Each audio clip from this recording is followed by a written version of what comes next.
ሰላም ቤተሰብ፣ ይህ ልከኛ ፖድካስት ነው።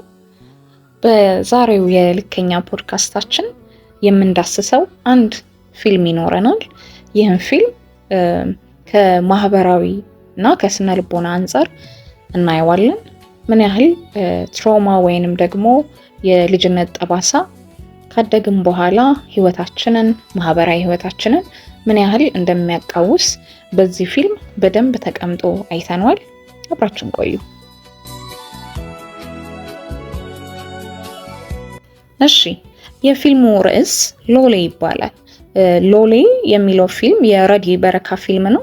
እኛ እንግዲህ እዚህ ጋር ፊልሙን ከፊልም አንጻር ወይም የፊልም ጥራትን አሟልቷል አላሟላም፣ የተለያዩ የፊልም ሪኳየርመንቶችን አሟልቷል ወይ ከሚለው አንጻር ሳይሆን የምንዳስሰው ይሄ ቻናል አንደኛው መዳሰስ የሚፈልገው ወይም የሚቃኘው ስነልቦናዊ የሆኑ ችግሮችን ወይም ደግሞ እዛ አካባቢ ያሉ ነገሮችን አንስቶ የሚያወራበት የምንወያይበት ቻናል ነው እና ከዛ አንጻር ጭብጡ ወይም ደግሞ ለመዳሰስ የተሞከረው ሀሳብ ከኛ ጋር ሪሌት የሚያደርግ ስለሆነ ያንን ለማንሳት ነው የምንሞክረው። ፊልሙን ትንሽ ናሬት ላርግላችሁና እየተወያየንበት እንሄዳለን ማለት ነው። ሜን ካራክተሩን የሚጫወተው ሰለሞን ሙሄ ነው። ከዛ ደግሞ እሱ ሚስቱን የምትሰራው ማራማዊት ናት። የማራማዊት የምትጫወታት ካራክተር አለች። ናሬት ለማድረግ እንዲመቸኝ ሰለሞንና ማራማዊት የሚለውን ስም እየተጠቀምኩኝ ይሄዳለሁ ማለት ነው። ሰለሞን ሙሄና ማራማዊት እንግዲህ ባልና ሚስት ናቸው። ከተጋቡ 6 ወር ሆኗቸዋል። ያስተዋወቃቸው ሁለቱ እንዲጋቡ እንግዲህ ያስተዋወቃቸው ማን ነው? የሰለሞን ሙሄ ጓደኛ ነው። ይህ ጓደኛው ከማራማዊት ጋር ትምህርት ቤት ተምሯል። የፍልስፍና ተማሪዎች ነበሩ። ስለዚህ ለጓደኛ ያስተዋወቃታል። ተዋደዱ፣ በፍቅር እንትናሉና ቆዩና ወደ ትዳር ሄዱ ማለት ነው ሰለሞን ሙሄና ማራማዊት። ስለዚህ ቆንጆ የትዳር ጊዜ ለ6 ወር የሚቆይ የትዳር ጊዜ ያሳልፋሉ። ሰለሞን ሙሄ 2 ወንድ ጓደኞች አሉት፣ 1 ሴት ጓደኛ አለችው ማለት ነው። እዛ ፊልም ላይ አለችው። 2 ጓደኞቹ አንዱ ጓደኛው የስራ ጓደኞቹ ናቸው።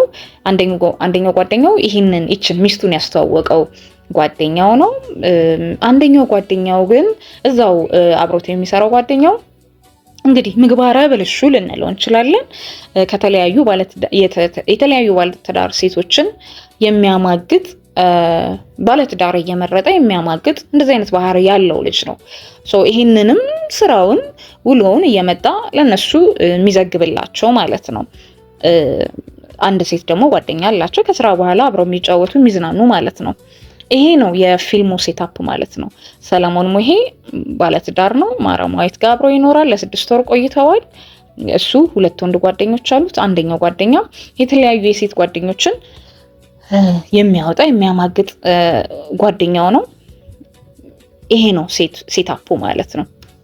በዚህ ሴታፕ ምን ይፈጠራል? አብረው እየኖሩ ለ6 ወር በሰላም ቆይተው አንድ ቀን ምን ያያል? አንድ ከመኝታ ቤቱ አጠገብ በውጪ በኩል ኮፍያ ወድቆ ያገኛል ማለት ነው። ከዛ ያ ኮፍያ ምንድነው የሚል ጥርጣሬ ያድርበታል። በዛ ኮፍያ የተነሳ ጥርጣሬው እየጨመረ ይሄዳል። ስለዚህ የፊልሙ ማዕከል ይሄ ነው። ያ ከዛች ኮፍያ በኋላ ጥርጣሬው በጣም እየጨመረ ይመጣል ማለት ነው። የሰለሞን ሙሄ እሷን ይጠረጥራታል። ቤቴ ወንድ ይገባል የሚል ማለት ነው። ስለዚህ ይሄንን ጥርጣሬውን ለጓደኞቹ መጥቶ ያጋራል። ጓደኞቹ አረ እንደዚህ አታደርግም፣ ታማኝ ሴት ናት ብለው ሊያስረዱት ቢሞክሩ ምንም ሊሰማቸው አልቻለም ማለት ነው። በዚህ ጥርጣሬ የተነሳ የተለያዩ ድርጊቶችን፣ ባህሪያቶችን እያሳየ መምጣት ጀመረ። ያለ ሰዓት ቤት ይመጣል፣ ቼክ ያረጋታል። እንዴት መጣ ምናምን ትሏለች። የተለያዩ ስትሬንጅ የሆኑ ባህሪያቶችን ያመጣል። የፊቱ ያነጋገሩ የማይገቡ ጥያቄዎችን እንትናን ትወጂዋለሽ፣ ሚካኤል በላይነን ትወጂዋለሽ፣ እንዴት ያለሽ ምናምን የሚያደክሙ ጥያቄዎችን ይጠይቃታል። የተለያዩ ባህሪያትን ያሳያል። በጣም ስትረስ ውስጥ እየገባ ጭንቀቱ እየባሰ ይመጣል። ይህንን ለጓደኞቹ ይናገራል። ጓደኞቹ ሊያረጋጉት ይሞክራሉ። ነገር ግን እየባሰን የመጣው የሱ ጭንቀት እየጨመረ ይመጣል። ከዛ እንደ መፍትሄ ብሎ ያመጣው ሐሳብ ምንድነው? ፈተና ለመፈተን እሷን ሊያገኝ አልቻለም። በሰዓት ይሄዳል፣ በተለያየ ሰዓት ድንገት ይሄድባታል። ምንም አይነት ፍንጭ ሊያገኝ አልቻለም። ስለዚህ በፈትናት ትወድቃለች ወይስ አትወድቅም፣ ታማኝ ናት ወይስ አይደለችም የሚለውን በቃ ከምጨናነቅ ልፈትናትና ይለይልኝ ብሎ ያስባል።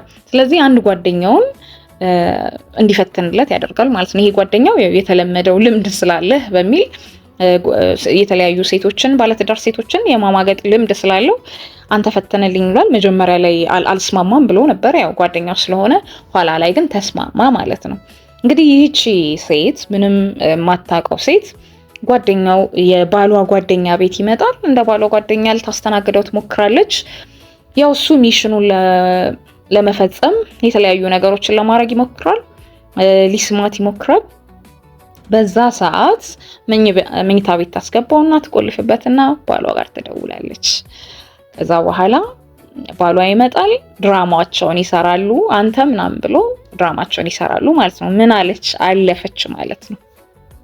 ከዛ ጓደኞቹ ይኸው ተፈተነች፣ አለፈች፣ መጀመሪያም ነግረንህ ነበር፣ ዝም ብለህ ነው እየተጠራጠርካት ያለኸው፣ ሚስትህ ታማኝ ናት፣ አርፈህ ኑሮህን ኑር ብለው ይመክሩታል። እሱ ግን ቀላል ፈተና ስለሆነ ነው፣ በቃ ቀላል ፈተና ስለሆነ ነው እንጂ ቢበረታባት ፈተናው ትወድቃለች፣ ግዴላችሁም ማለ። ኧረ ተዋለ፣ ተመከረ፣ አልሰማም ማለ። ጓደኛ እንዲሁም አንተ አይደለም ከአሁን ወዲያ አንተንም አትቀበልም ብሎ የመጀመሪያ ጓደኛ ያስተዋወቃቸው ጓደኛ ካንተ ጋር አብራችሁ ስለተማራችሁ አንተ ከሆንክ ትወድቃለች ፈተናው፣ የተወሰነ ሪሌት የምታደርጉት ነገርም ስለሚኖር ትወድቃለች አለ። ጓደኛው አልስማማም ማለ፣ አሳመነው፣ ተስማማ ማለት ነው። ከዛ እሱ ለስራ ለፊልድ ወጣለሁ ብሎ ለ15 ቀን ወጣለሁ ብሎ ሄደ። ከዛ እሷ ለዛ ነገር እንድትጋለጥ ያረጋታል፣ በጣም ፑሽ ያረጋታል። ከዛ ጓደኛው ይመጣል፣ አብረው ይውላሉ። እንዲህ የተለያዩ ነገሮች የስራ የትምህርት ወሬ እያወሩ የለም ባልየው። በዚህ ወቅት እሱ በሌለበት ጓደኛው ስለመጣ ሚስቱ እንግዲህ ይች ልጅ ትደውላለች። አንተ በሌለበት ባለፈው አንድ ጓደኛህ መጥቶ እንዲህ ያደረገ፣ አሁንም ደግሞ አንተ በሌለበት ይሄኛው መጣ፣ እኔ አልወደድኩትም ይሄን ነገር፣ አንተ በሌለበት ጓደኞችህ ለምን ይመጣሉ ትሏለች። እንዴ ምን ችግር አለው? ይሄ ልጅ እኮ በጣም ጥሩ ነው፣ እንደዛ ልጅ አይደለም ምናምን ይላታል፣ ይገፋታል።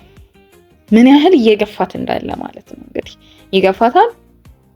እሺ ትላለች። አብረው የተለያየ ነገር ያሳልፋሉ።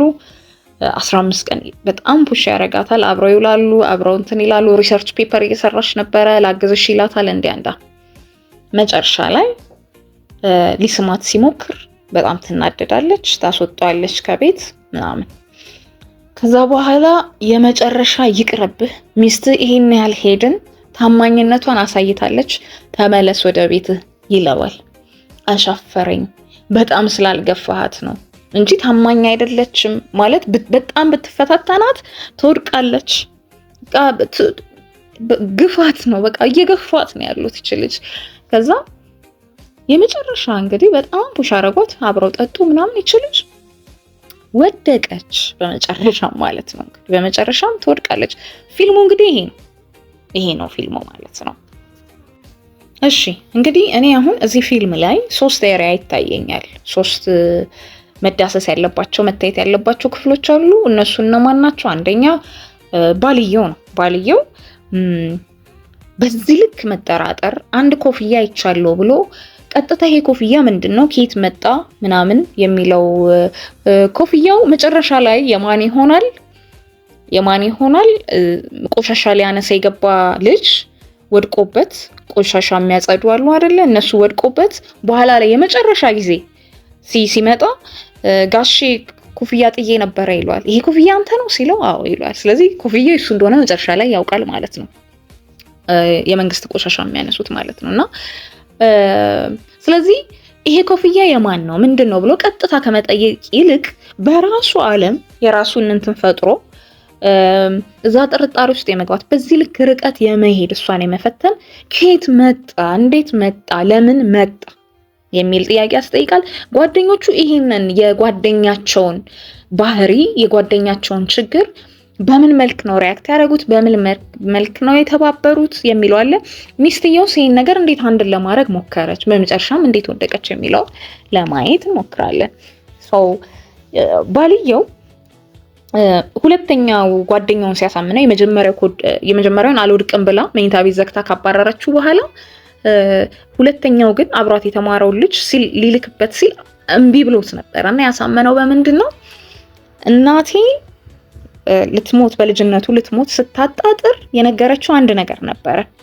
አብራው ያሳደገችው ባለቤቷ አባቴ ብሎ የተቀበለውን አባትህ እሱ አይደለም፣ አባትህ የመስሪያ ቤት አለቃ የነበረ እንትና የሚባል ሰውዬ ነው፣ አባትህ ይሄ አይደለም ብላ ልታጣጣር ስትል የነገረችው ነገር አለ። በልጅነቱ ማለት ነው። እንግዲህ ይሄ ልጅ ከዛን ጊዜ በኋላ አምኖ ለብዙ አመት አምኖ በልጅነት አይምሮ አምኖ የመጣውን ገንብቶ የመጣውን አባቴ ነው ብሎ ያሰበውን ሰውዬ አባትህ አይደለም ብሎ በአንድ ጊዜ ያፈራረሰ እውነት ከእናቱ ቃል ሰማ፣ ከሚያምናት እናቱ ማለት ነው። ስለዚህ የኢጎ መሰበር ማለት ነው። ይሄ ያመኑት ሰው አይ አይደለም ብሎ ፍራክቸር ይፈጥራል ማለት ነው። ይሄ ኢጎ ላይና ከዛ በኋላ ለነገሮች ያለ ጥርጣሬ በጣም ይጨምራል ማለት የሚታመን ነገር ይጠፋል። የማምነው ሰው ሁሉ እየዋሸኝ ነው፣ ሊዋሸኝ ይችላል። ምክንያቱም ሁላችንም በልጅነታችን የምናምነው እናትና አባቶቻችን ወይም አሳዳጊዎቻችን ነው። እነሱ እንደዋሹን የሚያሳይ አንድ ነገር ካገኘን ወይም እነሱ ኢንቴንስ የሆነ በዚህ ልክ ማለት ነው የጠነከረ ጉዳይ ካገኘን ከዛ በኋላ ለዓለም ያለን አመለካከት በጠቅላላ በዛ የተቀረጸ ወይ በዛ የተቃኘ እንዲሆን ከፍተኛ አስተዋጽኦ ያደርጋል። እሱን በደንብ የሚያሳየን ይሄ ፊልም። ስለዚህ ይሄ ካራክተር ይሄ ባልየው እናትየው በዛ እናት ማለት ወይ ሚስት ማለት ብሎ ዲፋይን ያደረገው ማለት ነው። ሚስት ማለት የምትማግጥ ናት፣ ከባሏ የምትማግጥ ናት። እኔን እንደዛ አርጋ ነው እናት የወለደችኝ። ስለዚህ የሚስትነት ጥግ እናቱ ናት። የሚያውቃት የመጀመሪያ ሚስት እሷ ናት። ስለዚህ ሚስቶችን የተለያዩ ሴቶችን ሚስት የሆኑ ሴቶችን ዲፋይን ያደረገው በምንድን ነው? የሚማግጡ ባሎቻቸው ላይ የሚማግጡ ብሎ ዲፋይን አድርጓል ማለት ነው። ስለዚህ ብዙ ጊዜ ዛሬ ላሉን የተዛቡ አመለካከት ምክንያታችን በልጅነታችን ይሄ ኢጎዎችን ዴቨሎፕ ሲያደርግ አብሮ የተጨመሩ የተዛቡ ነገሮች ናቸው ዛሬ ላለው አመለካከታችን መንስኤ የሚሆኑት ማለት ነው። ስለዚህ ይሄ ሰው ሚስት ማለት እንደ እናቴ ናት ሁሉም ሚስት ማለት። ስለዚህ እኔ ሚስት ማለት እንደ እናቴ የማትሆንበት ፕሮባቢሊቲ የለም። በቃ ትወድቃለች ከሌላ ሴት ጋር ከሌላ ወንድ ጋር ላትወጣ አትችልም ነው በቃ ሚስት ማለት እንዲህ ስለሆነች ማለት ነውና እስክትወድቅ የሱን አይምሮ ላይ ያለውን ነገር እስኪያረጋግጥ ፈተናውን ማቆም አልቻለም ነበር። ወደቀች የሚለው ነው በቃ ለሱ ሪያሊቲ። ሚስት ትወድቃለች፣ ሚስት ትማግጣለች ነው። ሌላኛው ክፍል የጓደኞቹ ነው። ጓደኞቹ ይህንን አስተሳሰብ ይዞ ሲመጣ በምን መልክ ነው የተቀበሉት? በምን መልክ ነው ሰፖርት ያደረጉት? የሆነ ጊዜ እንዲሁም ይላቸዋል አልቀበልም ስለው ሁለተኛውን አልፈተንም ሲለው እርዳኝ ማለት እርዳኝ ከዚህ ህመሜ የምታድነኝ አንተ ነህ ይሏል። ህመም ነው፣ እውነቱን ነው፣ ህመም ነው። ግን ህመሙ እሱ እንዳሰበው ወይም እነሱ እንደተረዱት አይደለም። ህመሙ የሚፈታው ወይም የሚያድነው ሚስቱን ስለፈተነለት አይደለም። የሚያድነው ይሄን ህመሙን በማከም ነው የሚያድነው። ከሚስቱ ጋር የሚገናኝ ነገር አይደለም። በራሱ ዓለም የፈጠረው ስለሆነ የራሱ አይምሮ የሚታከምበት ይሄ ጠባሳ የሚፈታበት ሂደት ነበረ የህመሙ መፍትሄ የሚሆነው። እሱ ያሰበው ጓደኞቹም ሰፖርት ሊያረጉት የሚያሰቡት ህመሙ ከሚስቱ ጋር የተገናኘ እንደሆነና ሚስቱ ታማኝ ናት አይደለም፣ ወደ ትወድቃለች አይደለም በሚለው እንዲሆን አድርጎታል ማለት ነው። እሱም እንደዛ አስቧል፣ ጓደኞቹም በዛ መልክ ተቀብለውታል። አንደኛው ይሄ ጥርጣሬውንም እንዲጨምር ደግሞ ያደረገው የአንደኛው ጓደኛው ሴቶችን የተለያዩ የባለትዳር ሴቶችን በማማገጡ ነው። ስለዚህ ሁለት ነገር ገጠመለት። በልጅነቱ ያየው በእናቱ ያየው ነገር ነበረ፣ በዚህ በኩል ደግሞ በጓደኛው። ስለዚህ በቃ ሴቶች እንዲህ ናቸው፣ ባለትዳር ሴቶች እንደዚህ ናቸው የሚለው ነገር ገጠመለት ማለት ነው። አረጋገጠለት። ይሄ ደግሞ ይበልጥ ማለት ነው። ስለዚህ ይሄ ከጓደኞቹ አንፃር የሚያሳየን ምንድነው? አንዳንድ ጊዜ ዙሪያችን ያሉ ሰዎች ምን አይነት ባህሪ ነው ያላቸው? አሁን ይመስላል ሲጸየፈው ነበር እኮ አንተ እንደዚህ እያለ አይደረግም እንዴት እያለ ሲጸየፈው ነበር። ግን ወደደም ጠላም ተጽዕኖ እያሳደረበት ግን ነበር የጓደኛው ይሄ እኩይ ባህሪ ማለት ነውና አጠገባችን ያሉ ሰዎች አይ እኔ ተጽዕኖ ያሳድሩብኝም ትልቅ ሰው ነኝ የማረገውን አውቃለሁ መመርጠውን አውቃለሁ እሱ ላይፍ ነው ብለን የተውናቸው ዙሪያችን ያሉ ሰዎች አሉ። ወደድንም ጠላንም የነሱ ኔጌቲቭ ኢነርጂ የነሱ እኩይ ባህሪ የነሱ የተለያየ አይገቤ የሆኑ ባህሪያቶች ላይነኩን ባንድም በሌላ ዳይሬክትሊም ኢንዳይሬክትሊም ግን ላይነኩን አይችሉም። ሌላው በዙሪያችን ከጓደኞቹ አንፃር እንግዲህ በዙሪያችን ያሉ ሰዎች የተለየ ባህሪ ሲያሳዩ ማይሆን ባህሪ ሲያሳዩ ጤናማ የማይመስል ነገር ሲያሳዩ በምን መልክ ነው ትሪት የምናረጋቸው? ጓደኝነት ትብብር ማለት እነሱ የጠየቁን ነገር ማድረግ ነው? እነሱ የጠየቁን ነገር የተሳሳተ ከሆነ እሱንም በማድረግ ነው ፍቅራችንን የጓደኝነታችንን ልክ የምናሳየው ወይንስ ትክክለኛው መንገድ ይሄ ነው ብሎ በማሳየት ነው? ኢቭን ኢፍ ለዛ ሰው የማይመቸውም ቢሆን ጤናማ ያልሆነ ነገር ላይ ያለ ሰው አመለካከቱ የተዛባ ሰው አብሮ ፎሎ የማያረግ ሀሳብ ካመጣን ደስ ላይለው ይችላል። ሲድን ግን ሊያመሰግነን እኮ ይችላል። ስለዚህ በምን መልክ ነው አጠገባችን ያለውን ሰው የምንተባበረው? እናስተውለዋለን ወይ የሚለውን ነገር ልክ ነው ይሄ ሰው ግን እያደረገው ጤናማ ነው የሚለውን ነገር ቼክ እንደራረጋለን ወይ? ምክንያቱም አሁን ያለንበት ዘመን የጥድፊያ ዘመን ነው ይታወቃል አይደለም? ኢንዲቪጁዋሊዝም በደንብ የተንሰራፋበት ሁላችንም የየራሳችን ኢቭን ሶሻል ላይፋችን በጣም ይላላ የሳሳበት ጊዜ ነው። ግን እንደው ባለንም ሰዓት ቼክ ስንደራረግ ወዳጆቻችን ቤተሰቦቻችን ጤናማ ያልሆነ ነገር ሲያመጡ የተለየ ባህሪ ሲያመጡ ቼክ እናረጋቸዋለን ወይ? ይሄ ሰው ግን ልክ ነው አይደለም? ትብብር ሲጠይቁን የሆነ ሰፖርት ሲጠይቁን ለትክክል ነው ሄልዚ ነው አጠያይቃቸው ካልሆነ በምን መልክ እንርዳቸው የሚለውን ነገር በደንብ አስተውሎት እናያቸዋለን ወይ? ምክንያቱም አሁን ብዙ አጠገባችን ያሉ በዲፕሬሽን የሚሰቃዩ በተለያዩ ነገር ትላንት ደህና ነበር እኮ ብለን ያጣናቸው ብዙ ሰዎች ነበሩና አሉና ለምንድን ነው አይተናቸዋል ወይ? እናያቸዋለን ወይ? በአትኩሮት እናያለን ወይ? በአትኩሮት እንሰማለን ወይ? አጠገባችን ያሉትን ሰዎች የሚለው በደንብ ሊታይ ይገባል። ምክንያቱም አንዳንድ ጊዜ ፍቅራችንን የምናሳየው ጤናማ ላልሆነ ነገር ነው። በእርግጥ ይሄ የሚመጣው ካለመረዳት ሊሆን ይችላል፣ ካለማስተዋልም ግን ሊሆን ይችላል ማለት ነው። አንዳንድ ጊዜ የማይገቡን ነገሮችንም አሳልፎ ለሌላ ሰው መስጠት በጣም ተገቢ ነው። ምክንያቱም እዚህ ጋር አንድ ሴቷ ጓደኛው ስትመክረው የነበረው ነገር ምንድን ነው? አንድ ሲን ነበረ ቤተክርስቲያን ላይ እሷ ፊት ለፊት ላይ ቆማለች፣ ቤተክርስቲያን አጥር ላይ እሱ ደግሞ ለቤተክርስቲያኑ ጀርባውን ሰጥቶ ቆሟልና ለቤተክርስቲያን ጀርባ አይሰጥም፣ ለምንድነው ጀርባህን አዙረህ የቆምከው ትለዋለች። እቺ ሴት ጓደኛው ማለት ነው። ምን ይላታል? እኔ እናንተ እንዴት እንደምታዩት አላቅም እንጂ ጀርባ የሚሰጠው እኮ ለሚያምኑት ሰው ነው ይላታል። ለሚያምኑት ነገር ነው ይላታል። ስለዚህ እኔ ጀርባዬን አሳልፌ ወይም ዞሬ የምሰጠው ማምነው ቤተክርስቲያን ፈጣሪ ጋር ስመጣ ብቻ ስለሆነ ለቤተክርስቲያን ጀርባዬን እሰጣለሁ ይላታል። ጥሩ ነው ያለው። ለፈጣሪ አምኖ መስጠት ጀርባ ይሰጣል አይሰጥም ሌላ ነገር ነው። ግን ፈጣሪን አምናለሁ የሚለው ነገር ግን ጥሩ ነገር ነው። ነገር ግን እዚህ ጋር ያላት ምንድነው? ቤተክርስቲያን ስመጣ ብቻ ነው አምኜ ጀርባዬን የምሰጠው ማለት ነው። ከዛ ውጪ ግን የትም ቦታ ጀርባዬን አምኜ አልሰጥም። ለምን? አላምንም፣ እጠራጠራለሁ ነው። ሚስቴን ብቻ አላምንም አይደለም እዚህ ጋር ያለው፣ ማንንም አላምንም ነው ያለው። ስለዚህ አንዳንድ ጊዜ ትራውማ እዚህ ጋር አሁን እናቱ ጋር የተፈጠረው ያ ችግር ሚስት ትማግጣለች የሚለው ያ አመለካከት ሚስት ላይ ብቻ አይደለም የሚሰራው። አሁን ትራውማ ዳይሬክትሊም ኢንዳይሬክትሊም ነው የሚሰራው ማለት ነው። አሁን ተጠራጣሪነትን ያሰፈነ ያ ተጠራጣሪነት ግን ለሚስትነት አይደለም፣ ለሁሉም በሁሉም አስፔክት ሊመጣ ይችላል። ለስራይም ሊመጣ ይችላል፣ ለጓደኝነት ሊመጣ ይችላል። ለየትኛውም በኩል ማመን የሚለውን ያፈረሰበት ሚስት ማመን ወይ እናት ማመን ሳይሆን የፈረሰበት እምነት ነው የፈረሰበት። ከዛ ምን ብላ ትመክረዋለች እሷ? ትዳርህ ከተበላሸ ህይወትህ ሙሉ ይበላሻል አለች። አልገባትም። አሁንም ትዳሩ አይደለም የተበላሸው፣ የሱ አይምሮ የሱ አስተሳሰብ ነው የተበላሸው። እክል የገጠመው ችግር ህመም የገጠመው ትራውማ ጠባሳ ነው። ጠባሳ ያልታከመ ጠባሳ ያለው የእሱ አእምሮ ላይ ነው። ትዳሩማ ጤናማ ነው። ጤናማ የሆነውን ነገር ሊያበላሽ እየሞከረ ያለው የተበላሸው የታመመው የእሱ አእምሮ ነው።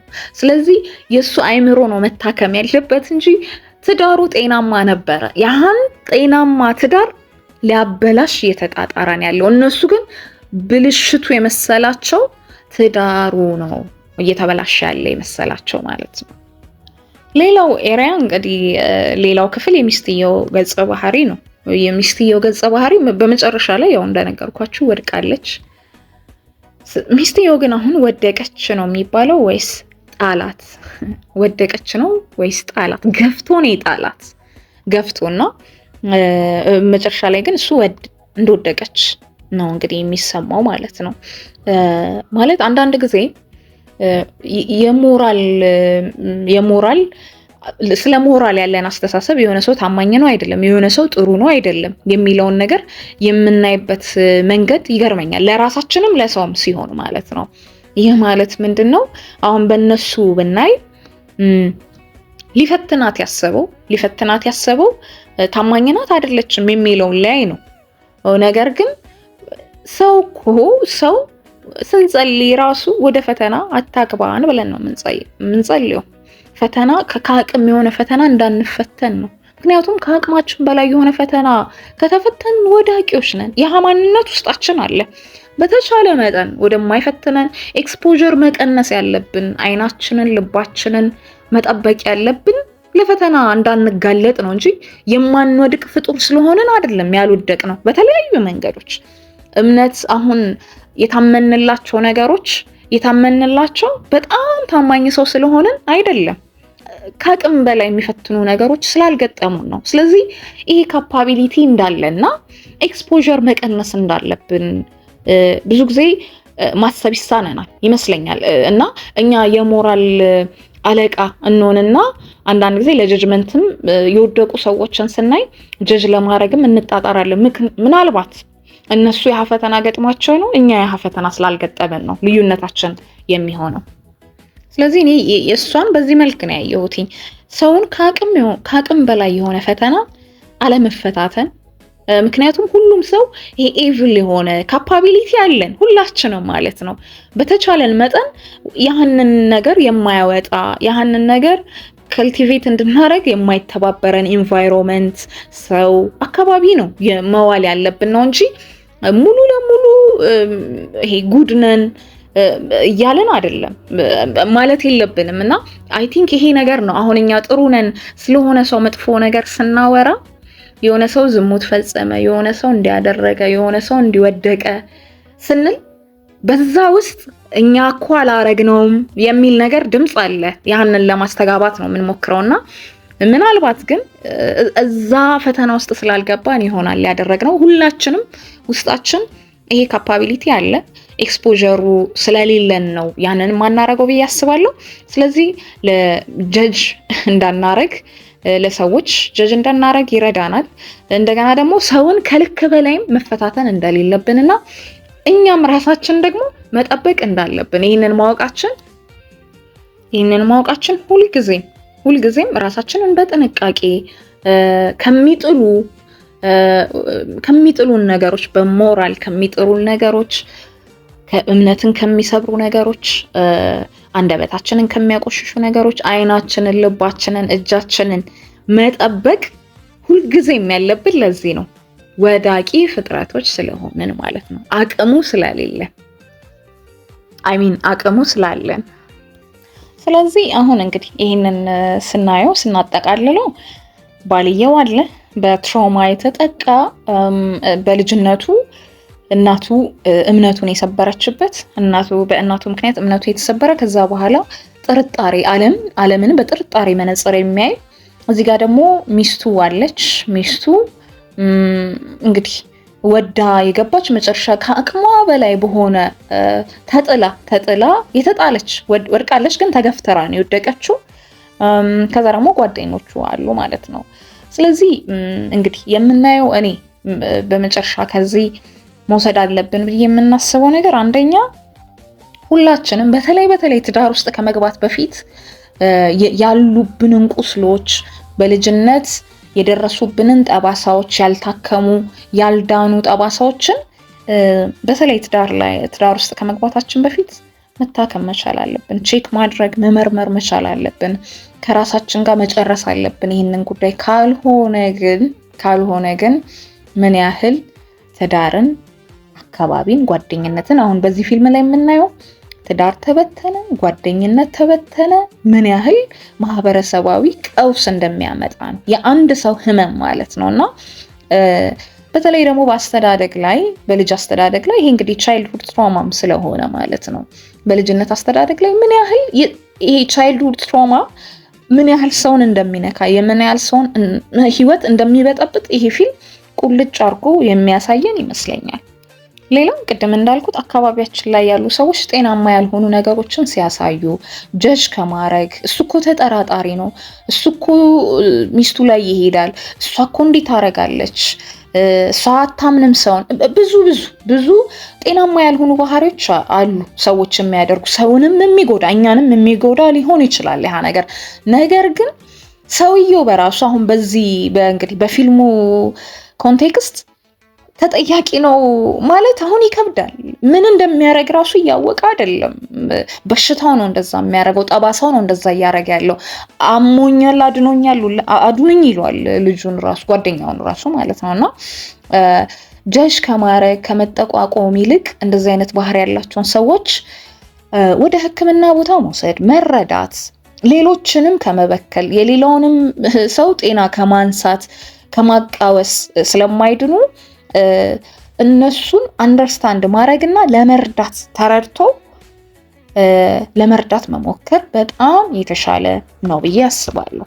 ስለዚህ የቻይልድሁድ ትራውማ ምን ያህል አቅም እንዳለው ማህበረሰብን ለማወክ ጤናን የአንድ ሰውን ብቻ አይደለም የቤተሰብን ጤና ልጆች እዚህ ጋር ስላልተፈጠሩ ነው እንጂ እንደ ከርስ ነው ልጆች ሲፈጠሩ ደግሞ ብዙ ቦታ የምናየው ነው። ልጅ ይፈጠራል። ልጅንም ላይ ይህንን ነገር የማስተላለፍ የጥርጣሬን በቃ በዙሪያ ያሉ ሰዎችን በጠቅላላ የማቃወስ ኃይል ያለው ነገር ነውና ከዚህ ፊልም በመጨረሻ የምንወስደው ትራውማ ምን ያህል ኃይል እንዳለው እያንዳንዳችን ራሳችንን የምንፈትሽበት ይሄ ኔጌቲቭ ኤነርጂ ይሄ ኔጌቲቭ የሆነ ቶት ከኔ አልፎ ስንት ሰውን ነክቶ ይሆናል።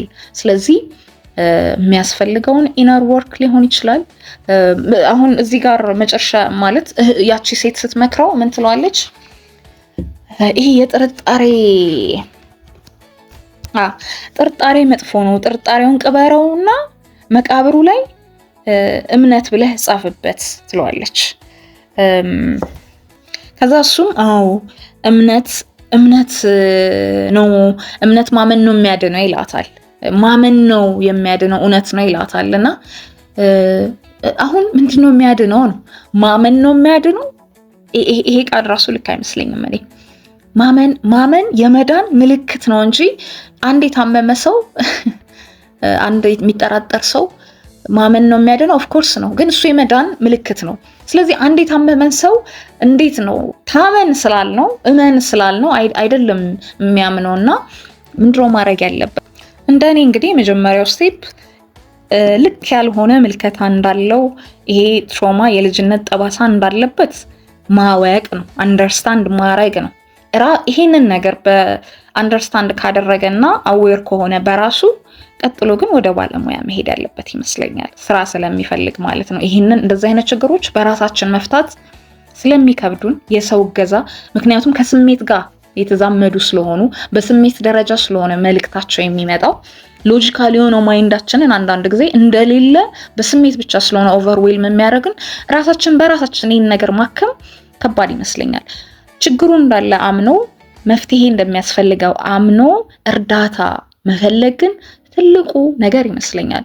እንግዲህ እንደሚታወቀው በማህበረሰባችን ውስጥ ከሜንታል ሄልዝ ጋር ያለው አታይ ገና በጣም ገና የሆነ ነገር ነውና እንደዚህ ያው አንድ ሰው አይምሮ አመመው ወይ እክል ገጥሞታል የሚባለው ጨርቁን ሲጥል ምናምን ስቲል እንደዛ አይነት አመለካከት ነው ያለው። ግን በጣም ብዙ ቀውሶች የቤተሰብ በተለይ ቤተሰብ ላይ ያሉ ቀውሶች፣ በልጅ አስተዳደግ ላይ ያሉ ቀውሶች የሚመጡት ከትሮማ ነው። እንደ ከርስ ከልጅ ወደ አባት፣ ከአባት ወደ ልጅ እንደገና እንደዚህ እያለ የሚተላለፍ ጉዳይ ነው እና በጣም ትኩረት ሊሰጠው የሚገባ ኢሹ ነው ብዬ አስባለሁ። ራሳችንን የምናይበት የቱ ጋ ነው ችግሬ?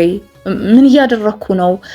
ይሄ ስሜት የሚሰማኝ ለምንድን ነው? ሁላችንም በታማኝነት ከራሳችን ጋር በመተማመን የሆነ ኔጌቲቭ ቶት አእምሯችን ላይ ሲመጣ የቅናት ሊሆን ይችላል፣ የተለያዩ ኔጌቲቭ ቶቶች ሲመጡ ሪጀክት ከማድረግ ዲናይ ከማድረግ ይልቅ እነዚህ ዲናይ ያልናቸው መጨረሻ ላይ ድራይቭ እያደረገ ህይወታችንን የሚበጠብጠው ማለት ነው እና ኮንሽስ ሆነን ዲናያል ውስጥ ሳንገባ ምን እነዚህ ነገሮች ለምንድን ነው የተሰሙኝ ብሎ ኮንፍሮንት በማድረግ ዛሬ ጊዜ የለንም።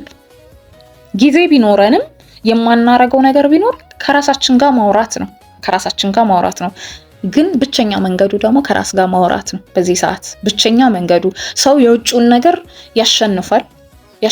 በዚህ ሰዓት ማሸነፍ ያቃተው ራሱን ነው ብዬ አስባለሁ እና ከራሳችን ጋር ቁጭ ብለን የትኛው ኔጌቲቭ ቶታችንን በደንብ አዳምጠን ዲናይ ሳናረግ ፌስ አርገን ኮንፍሮንት አርገን አክሰፕት አርገን በራሳችን ግን መለወጥ ስለማንችል አንደርስታንድ ካደረግን በኋላ ወደ ባለሙያ ዛሬ ብዙ ቴራፒስቶች አሉ፣ ብዙ ሳይኮሎጂስቶች አሉ። መሄዱ በጣም አስፈላጊ ነው ብዬ አስባለሁ። በኋላ ይዞት ከሚመጣው ኮንሲኩዌንስ፣ በኋላ ይዞት ከሚመጣው ማህበራዊ ቀውስ፣ በኋላ ይዞት ከሚመጣው ሚስቴ ካላት ልጆቼ ከምንለው ጋር የሚያመጣው ኔጌቲቭ የሆነ ነገር ይልቅ ወይም ህመም ይልቅ ዛሬ ራሳችን ላይ ሰርተን ጤናችንን አስተካክለን ብንሄድ በጣም የተሻለ ነው ብዬ አስባለሁ። ስላዳመጣችሁኝ አመሰግናለሁ።